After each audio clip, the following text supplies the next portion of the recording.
አመሰግናለሁ ዶክተር ገዱ አንዳርጋቸው የቀድሞ የኢትዮጵያ የውጭ ጉዳይ ሚኒስትር እንደዚሁም የአማራ ክልል ፕሬዝዳንት አሁን በስደት ነው የሚገኙት። ሰሞኑን ከእርሶ ጋር በተያያዘ አንድ መረጃ በሰፊው ወጥቷል። ከቪዲዮ ጋር ተያይዞ ነው እርሶ በዚህ በአሜሪካ ያደረጉ ያሉትን በቪዲዮ ቀርጾ ለተለያዩ መድረኮች ያበቃ አንድ ግለሰብ ነው። ያንን ተከትሎ ሰፊ መነጋገሪያ ሆኗል። አቶ ገዱ አንዳርጋቸው ምንድነው የሰማነው? ምንድነው በእርሶ በኩል ለዚህ ጉዳይ የሚሰጡት አስተያየት? መሳይ በጣም አመሰግናለሁ። ይሄንን ጉዳይ በተመለከተ ብዙ ማለት አልፈልግም። ነገር ግን እዚህ ሀገር ከመጣሁኝ ዞሮ የዚህ ሀገር ኑሮ የሚፈልገው ለዚህ ሀገር ለመኖር መስራት አለብህ። እኔም እንደዛ ነው እያደረግኩ ያለሁት። እንግዲህ ሰዎቹ ይህንን ያቀረጹ ሰዎች ምን ፈልገው እንደሆነ በእውነቱ አላወቅኩም። ነገር ግን እኔ በዚህ አጋጣሚ መግለጽ የምፈልገው ምንድን ነው፣ እኔ አንድ ግለሰብ ነኝ። እንደ አንድ ግለሰብ በዚህ ሀገር በነፃነት ለጊዜው ያገኘሁትን ስራ እየሰራው ኑሮዬን እየገፋው ነው ያለሁት። እግዚአብሔር ይመስገን መኖርበት አኗኗሪያም የተሻለ ሁኔታ ላይ ነው ያለሁት። እየሰራው ነው የምኖረው ማለት ነው። ከዛ በተረፈ ግን እኔ የአማራ ወንድሞቼ እህቶቼም ይሁን በጠቅላላ የኢትዮጵያ ሕዝብ መጨነቅ ያለበት እዛ ሀገር ቤት ላለው ሕዝብ ነው። በከፍተኛ ስቃይ ውስጥ ነው ያለው የአማራ ሕዝብ በየቦታው እየተገደለ እየተፈናቀለ ባህሉን እምነቱን በአግባቡ ኤክሰርሳይዝ እንዳያደርግ ብዙ ነገሮች እየተደረጉ ነው ያሉት። ሰው መጨነቅ ያለበት አጀንዳ ማድረግ ያለበት ያንን ጉዳይ ቀርባለሁ። ዶክተር ገዱ አንዳርጋቸው የውጭ ጉዳይ ሚኒስትር ነበሩ። የአማራ ክልል ፕሬዝዳንት፣ የአብይ አህመድ የደህንነት አማካሪ። ከግል ጥቅም አንጻር ከብዙ ነገሮች አንጻር ስንመለከተው አሁን ካሉት የብልጽግና እታች ያሉት አመራሮች እታች ያሉት ካድሬዎች ከላይ ካሉት አንጻር አይደለም በግሎ ማድረግ የሚገባው ነገር እያለ ነገር ግን ያን ሳያደርጉ ቀርተዋል። ይሄንን ነገር በማድረጎ የሚሰማውት በግሎ ስሜት አለ። ይሄ አሁን የተባለውን ስራ በቪዲዮ ቀርጾ ያወጣው ግለሰብ አለ። ያንን በመስራቶ በነበሩበት የስልጣን እርከን ደረጃ አሁን ይሄንን ስራ ላይ በመገኘቶ የሚሰማው ስሜት አለ። ስደተኛ በመሆኔ የሚሰማኝ ነገር ሊኖር ይችላል። አገርን ያህል ነገር ትተህ ስደተኛ መሆን ዞሮ መጥፎ ነገር ነው። ከዛ በተረፈ ግን እኔ ያኔ የአማራ ክልል ፕሬዚዳንት ሆኜ በፌዴራል ደረጃ ሚኒስቴር ሆኜ ባገለገልኩበት ዘመን ያ ሮሌ የነበረው ለህዝብ ለሀገር ለጋራ ጉዳዮች መስራት ነው።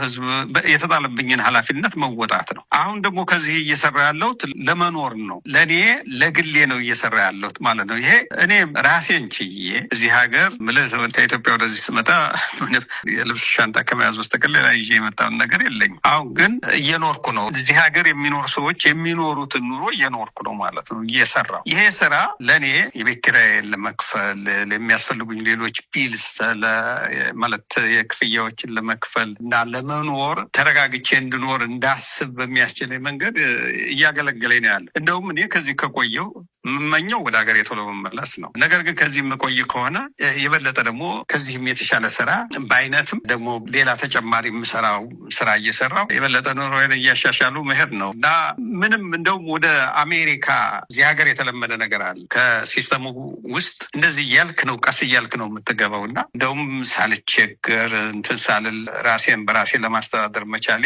በእውነቱ ለመናገር ኩራት ነው የሚሰማኝ፣ ክብር ነው የሚሰማኝ። ዶክተር ገዱ አንዳርጋቸው ኢህአዲግም ጊዜ ነበሩ፣ በብልጽግናም ጊዜ ነበሩ። ሀብት ለማግኘት ገንዘብ ለቤተሰብም ለራሱም ለወደፊት ለጡረታም ይሆን ለማትረፍና ለማቆየት እድሉ ነበረ። ያንን ያላደረጉት ግን ለምንድን ነው? ምክንያቱም አንዳንዶች እንኳን አይደለም እርሶ ባሉበት የፌዴራል ከፍተኛ የስልጣን እርከን ላይ ይቅርና የወረዳ ባለስልጣን ሲሆኑ እንዴት ሀብት እናገብሳለን፣ እንዴት የራሳችንን የወደፊት ህይወት እናደላድላለን የሚሉ ባለስልጣናት በሞሉበት እርሶ ያንን ማድረግ ያልቻሉበት እንደው ያንን ነገር እንደው ማወቅ ስለፈለግን ነው። ለምን አላደረጉም?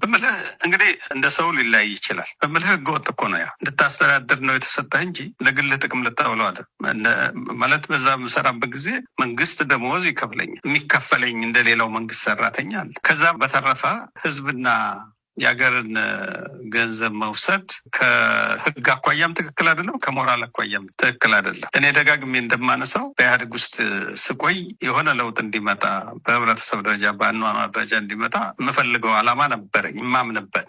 ያን ዓላማ ለማሳካት ነው ስረባረብ የኖርኩት እንጂ የግል ኑሮ እንዴት አድርጌ ነው ከፐብሊክ ሪሶርስ ከህዝብ ሀብት ወስጄ ብዬ አስቤውም አላውቅም። ያንን አለማሰቤ ደግሞ አሁን ጤናማ አስተሳሰብ ማለት ይሄ ንጹህ ህሊና እንዲኖረኝ አግዞኛል። አሁን በዚህ የምሰራውን ስራ እንደው ሌላው ሰው የተለያየ ስያሜ ሊሰጠው ይችላል። ለእኔ ክብር ነው የሚሰማኝ መሳይ እና ለኛ አስተያየቴ ነው። በጣም አመሰግናለሁ። እንግዲህ ትንሽ ከበድ የሚል ዜና ሰምተናል። ጀማው የሚያሳዝን ዜና ሰምተናል። እኔም ስሰማ በሰዓቱ በጣም ነበር የደነገጥኩት። ምክንያቱም በጣም ተስፋ እንደኔ እንደ ሮቢ ብቻ ሳይሆን እንደ ኢትዮጵያ በጣም ተስፋ ያደረግንበት ነገር ስለነበረ ማለት ነውና ይሄም እንግዲህ የወጣት ኤሮኢ ጉዳይ ነበርና ሶሻል ሚዲያ ላይ በደንብ ሰሞኑን ሲንቀሳቀስ አይታችኋል። ብዙ ኮንተንት ክሬተሮች እኔንም ጨምሮ ቪዲዮ ስለሷ በደንብ እየሰራን ስታዩ ነበርና አብዛኛው ሁሉም ኢትዮጵያዊ ደግሞ ያለውን ገንዘብ ከ5 ብር ከትንሿ ጀምሮ ከ5 ብር ያነሰም ጀምሮ እያዋጣ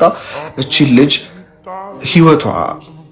ህይወቷ እንዲተርፍ የተቻሉን ሁሉ እያደረገ ነበርና እኔ ከምሬ ነው የምላችሁ በጣም ተስፋ አድርጌ ነበር። ያው በቀን እስከ 50,000 ብር እየተጠየቁ በቃ የማይችሉበት ደረጃ ላይ እንደደረሱ ተነግሮ ነበርና ያው ኢትዮጵያ ህዝብ እንዳልኳችሁ ያለው ነገር እያዋጣ ነበርና ያው እንግዲህ አልሆነም። እንግዲህ ዛሬ የወጣት ኤሮኢ ህይወት አልፏል በሚያሳዝን ሁኔታና ትንሽ ከባድ ነው። ያው እንግዲህ ብቻ ፈጣሪ ያለው ሆኗል። ትንሽ ከባድ ነው። እሷን በአጸደ ገነት ያኑርላት ፈጣሪ። እንግዲህ ለወዳጅ ዘመዶቿ፣ ለጓደኞቿ፣ ሁሉም ለቤተሰቦቿ እንግዲህ መጽናናትን እንመኛለን ማለት ነው።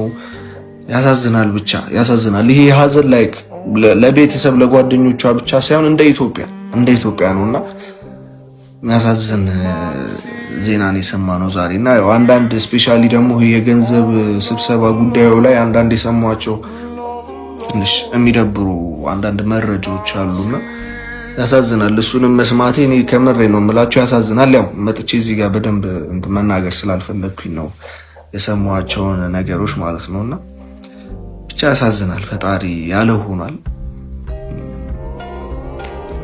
ያሳዝናል፣ ብቻ ያሳዝናል።